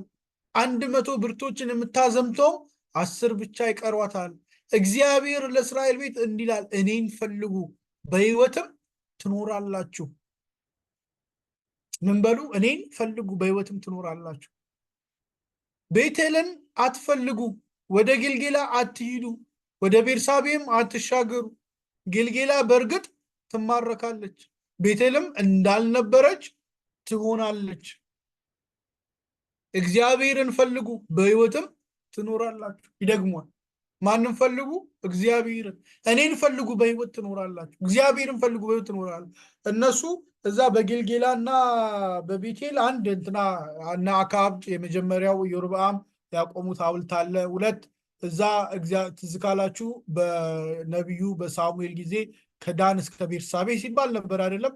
ጌልጌላ ላይ በጣም ትልቅ እግዚአብሔር ነገር ተሰርቶበት የሚያውቅ ነው። ነቢያት በጣም ያገለገሉበት ቦታ ነው። ቤርሳቤህን ልክ እንደዚሁ፣ ቤተልም እንደዚሁ የእግዚአብሔር ቤት የተባለ ቦታ ነው እና እዛ እግዚአብሔርን ፍለጋ ነው። በቃ ወደዛ አትሄዱ። እነኛ ሁሉ ምን ይሆናሉ? ይማረካሉ፣ ይወሰዳሉ፣ ትቢያ ይሆናሉ፣ ባድማ ይሆናሉ። እናንተ ግን ማንን ፈልጉ? እግዚአብሔርን ፈልጉ። እግዚአብሔርን ስትፈልጉ ምን ታገኛላችሁ ነው እያላችሁ ያለው። በሕይወት ትኖራላችሁ።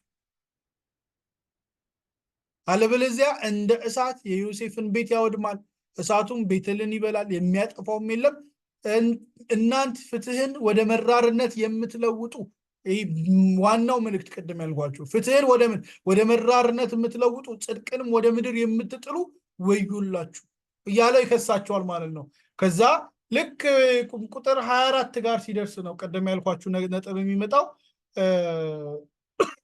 ከቁጥር 18 ጀምሮ ይሄ አሞጽ በዋነኛነት ያስጠነቀቃቸው እግዚአብሔርም ሊቀጣቸው የመጣበት በደላቸው እስካሁን ካነሳሁት ጋር ቅድም 2 ላይ ከ6 እስከ 16 ሰመራይዝድ ሆኖ በጥቅሉ ተቀምጧል።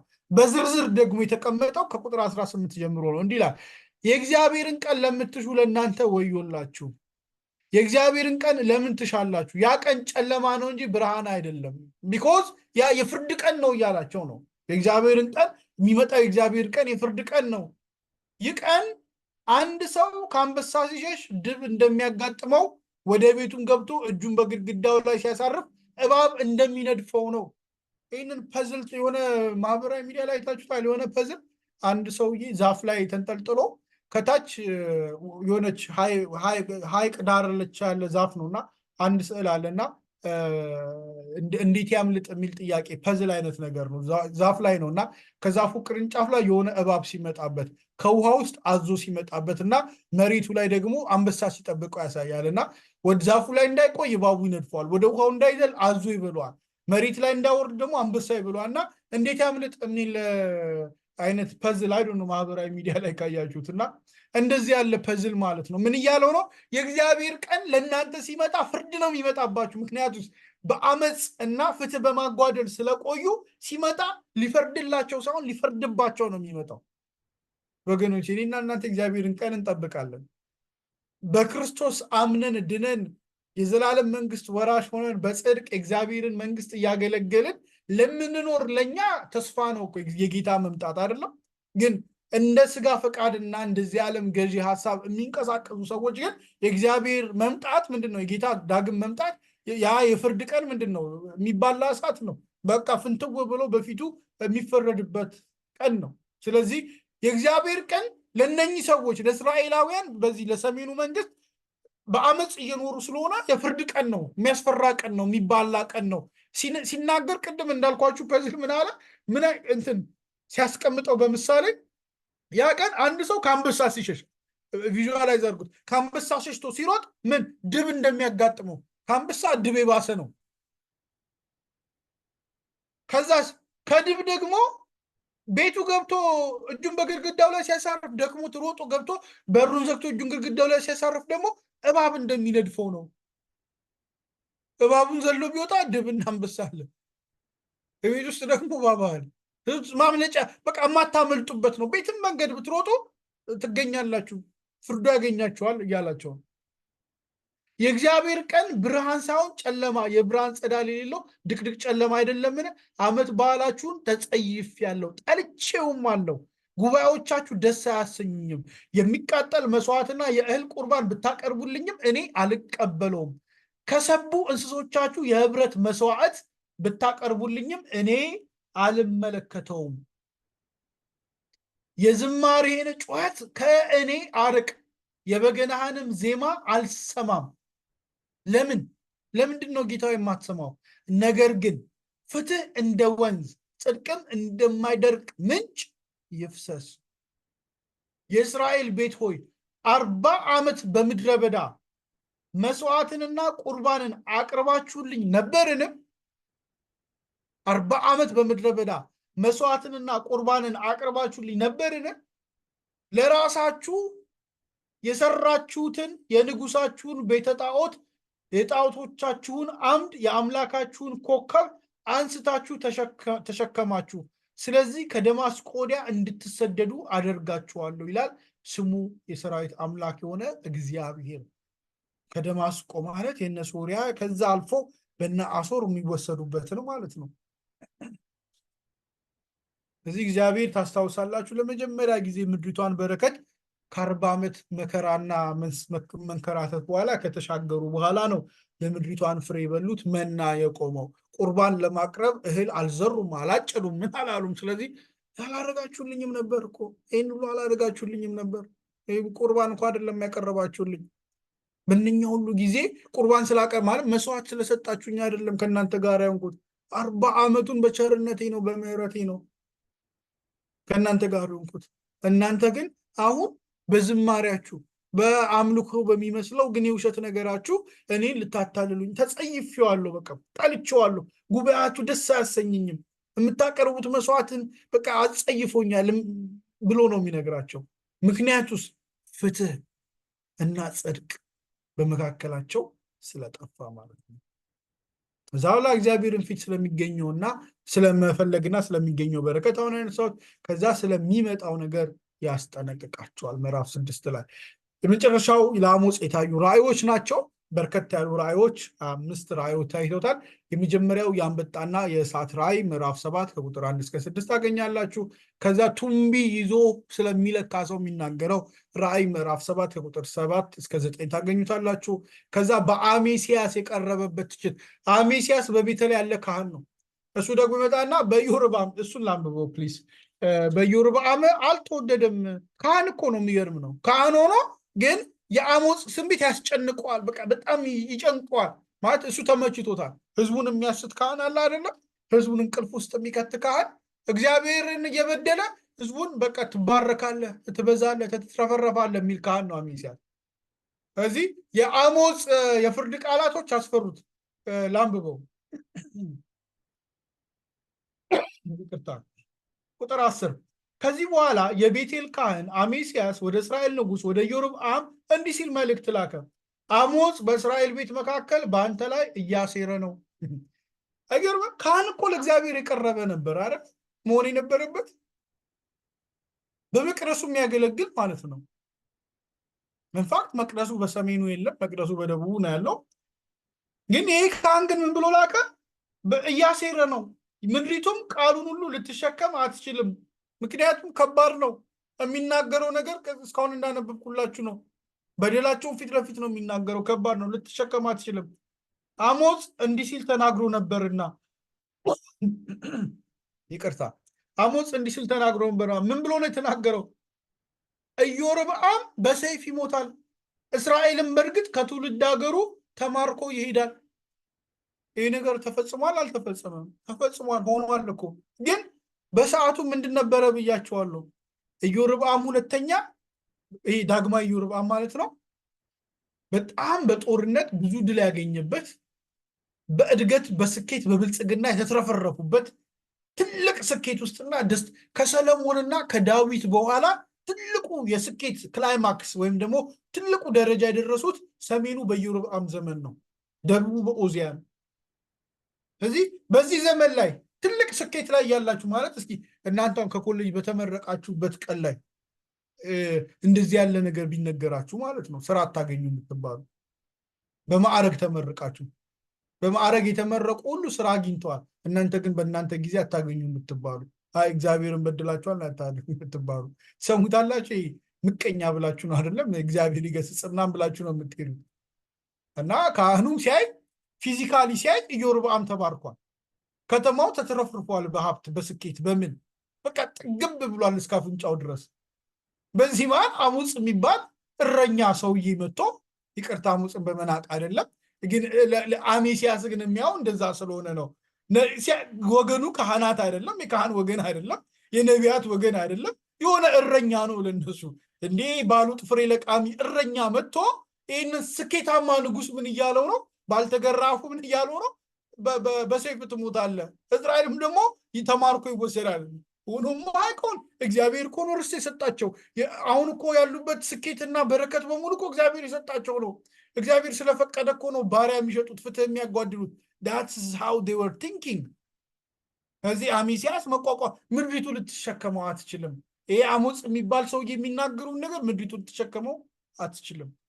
ስለዚህ ብሎ ደግሞ ለማን ሄዶ የሚያሳብቀው? ለኢዮርብዓም ለራሱ ለንጉሱ ማለት ነው።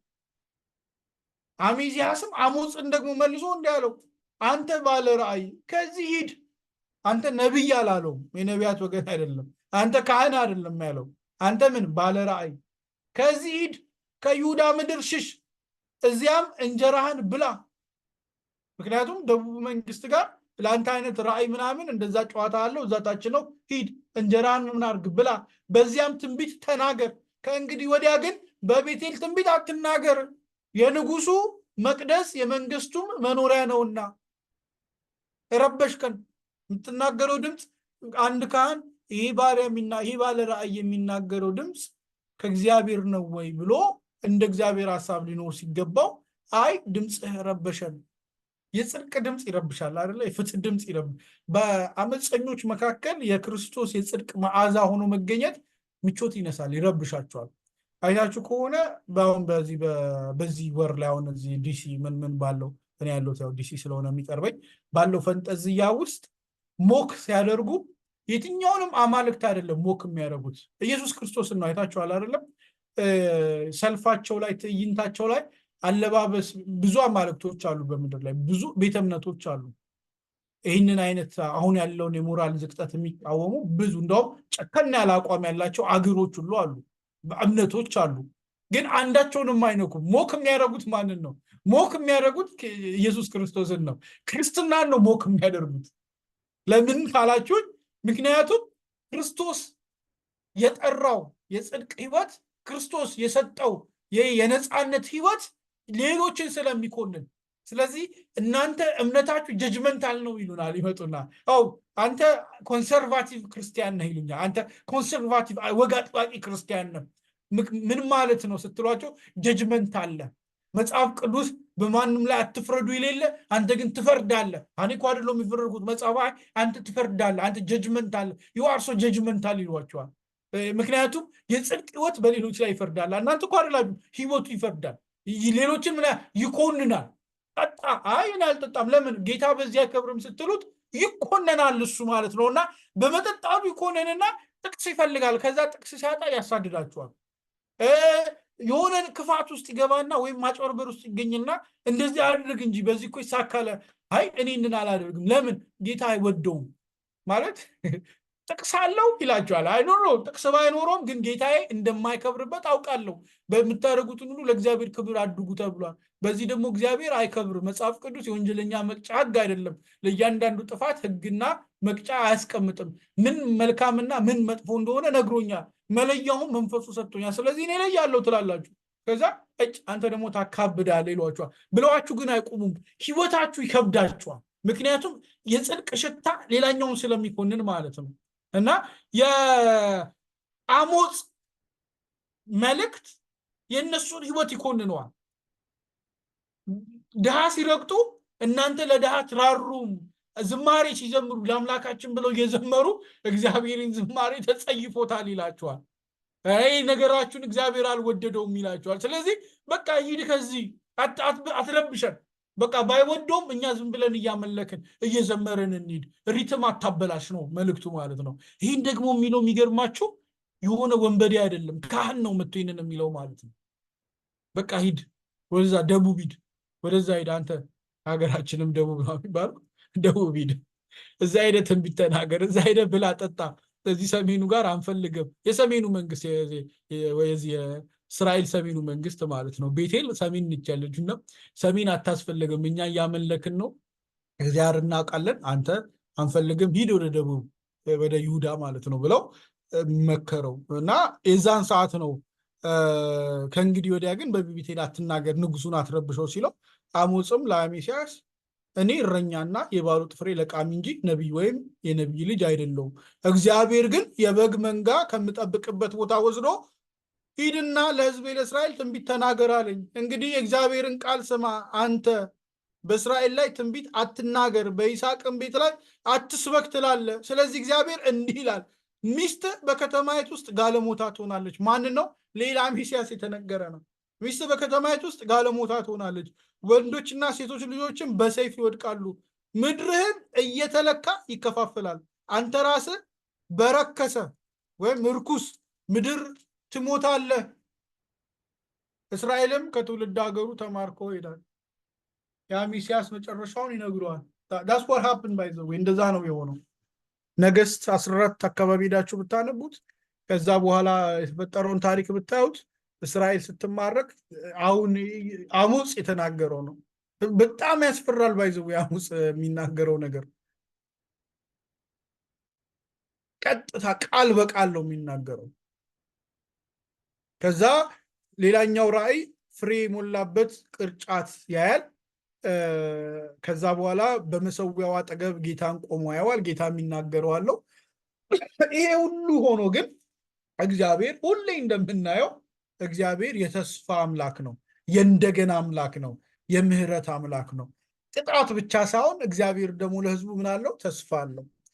ከዛ ቅጣቱን እግዚአብሔርን ፍርድ ከነገረ በኋላ ቶሎ ፈሰደ ቁጥር 11 ጋር ሲደርስ ኮርሱ ይሄ የመልእክቱ ሂደት ይቀየራል። ሂደቱን ይቀይርና የእግዚአብሔርን በረከት ይናገራል። እዚህ ውስጥ በጣም ትልቅ ሁልጊዜ ብዙ ጊዜ በጠቅስ በቤተ ክርስቲያን በዝማሬ በአምልኮ ውስጥ በስብከት ውስጥ የምንለምደውን ወይም ደግሞ የምንነጋገረውን አንድ የተወደደ ጥቅስ እግዚአብሔር በዚህ በኩል ይናገራል ማለት ነው። እሱን ላንብቦና በዚህ ላሳርግ። እንዲህ ይላል፣ በዚያ ቀን የወደቀውን የዳዊትን ድንኳን አነሳለሁ፣ የተሰበረውን እጠግናለሁ፣ የፈረሰውን አድሳለሁ፣ ቀድሞ እንደነበረም አድርጌ እሰራዋለሁ። ስለዚህ የኤዶምን ትሩፍ በስሜ የተጠሩትንም ሕዝቦች ሁሉ ይወርሳሉ ይላል። ይህን የሚያደርግ እግዚአብሔር እንዲህ ይላል፣ እነሆ አጫጁ አጭዶ ሳይጨርስ አራሹ በላዩ የሚደርስበት፣ ችግኝ ተካዩም ገና ተክሎ ሳይጨርስ ወይን ጨማቂው የሚደርስበት ጊዜ ይመጣል። አዲስ ወይን ጠጅ ከተራሮች ይንጠበጠባል፣ ከኮረብቶችም ሁሉ ይፈሳል። የተሰደደውን ሕዝቤን እስራኤልን እመልሳለሁ፣ እነርሱም የፈራረሱትን ከተሞች መልሰው ሰርተው በውስጣቸው ይኖራሉ። እነ ነህምያን እያስታወሳችሁ ማለት ነው። የወይን ተክል ተክለው ጠጁን ይጠጣሉ፣ አትክልት ተክለው ፍሬውን ይበላሉ። እስራኤልን በገዛ ምድራቸው እተክላቸዋለሁ፣ ከሰጧቸው ምድርም ዳግመኛ አይነቀሉም ይላል አምላክ እግዚአብሔር።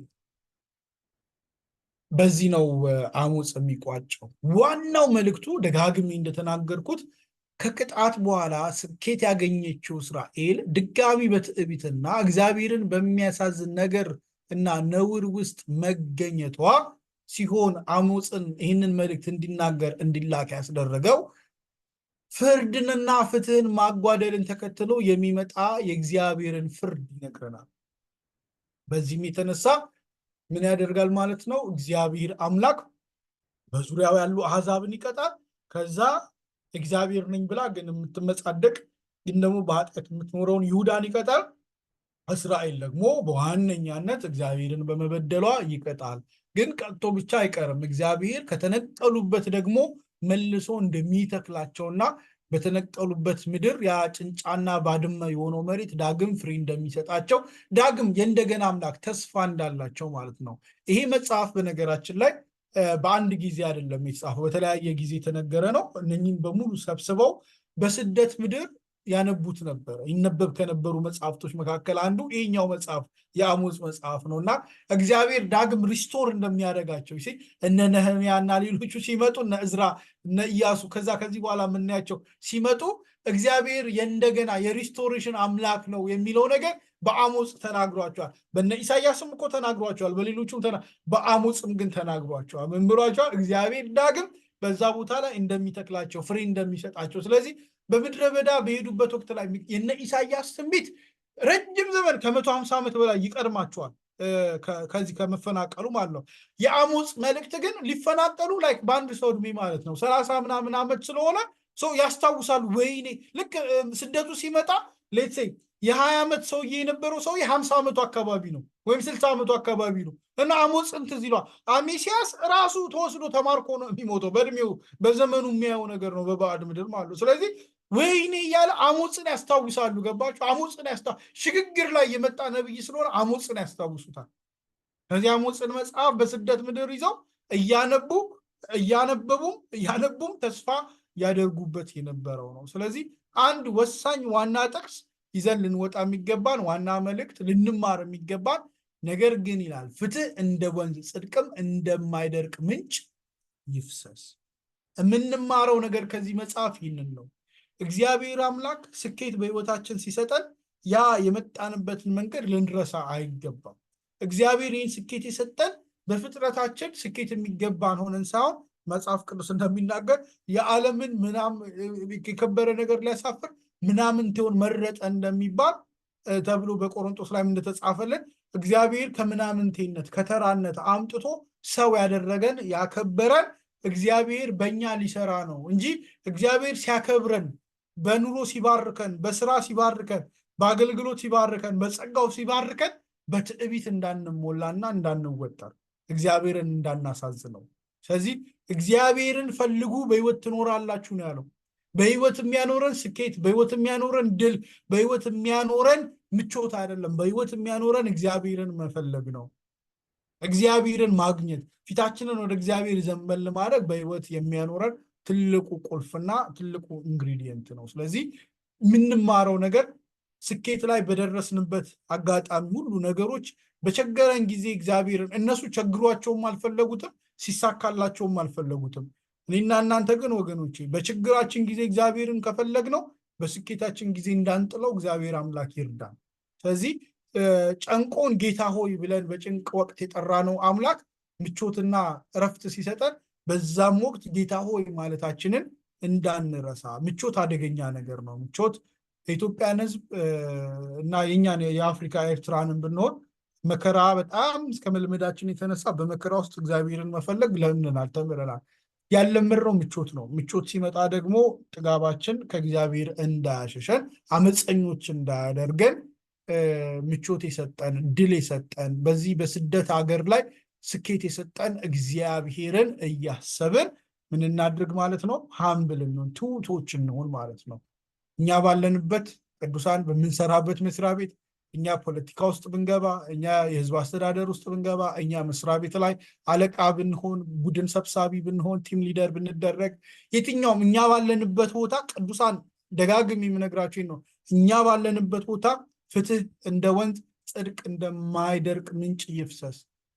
ስለ ሰዎች መልካምነት ብለን ብቻ ሳይሆን እኛ ከእግዚአብሔር የተሰጠን ኃላፊነትና አደራ ስለሆነ ድሃ አደጉ እንዳይበደል፣ ድሃው እንዳይማረር ሁልጊዜ እኛ ባለንበት ቦታ ሁሉ ፍትህ እንደ ወንዝ፣ ጽድቅ እንደማይደርቅ ምንጭ ይፍሰስ የሚለው በአሞጽ 5:4 መልእክት አጠቃልላለሁ። እግዚአብሔር አምላክ ይባርካችሁ። ተባረኩ።